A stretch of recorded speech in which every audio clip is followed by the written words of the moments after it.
जय श्रीमन नारायण। मेरे YouTube channel में आपका स्वागत है। मैं एक लोकगीत आपको सुनाने जा रही हूँ। पसंद आए तो कमेंट में ज़रूर बताइएगा।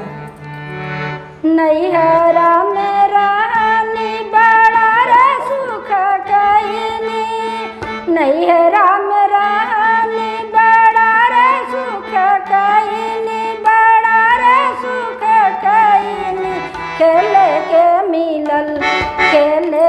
मिलल गोटिया रे सावरी, खेले के मिलल गोटिया रे सावरिया, खेले के मिलल गोटिया रे सावरिया, खेले के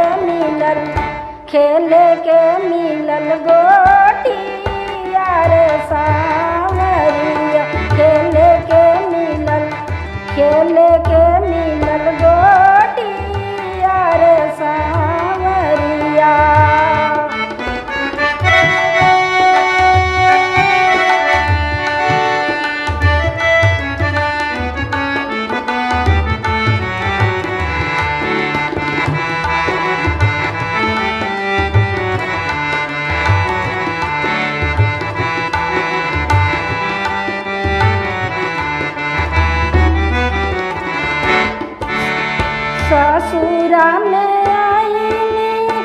ससुरा में आईनी बड़ा रे दुख पाईनी, ससुरा में आईनी बड़ा रे दुख पाईनी, बड़ा रे दुख पाईनी। बेले के मिलल रोटिया रे सावरिया, बेले के मिलल रोटिया रे सावरिया, बेले के मिलल रोटिया रे सावरिया,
पुचकारेली रे सांवरिया से माई पुचकारेली रे सांवरी से माई पुचकारेली रे सांवरिया से माई पुचकारेली रे सांवरिया से माई पुचकारेली रे सांवरिया से माई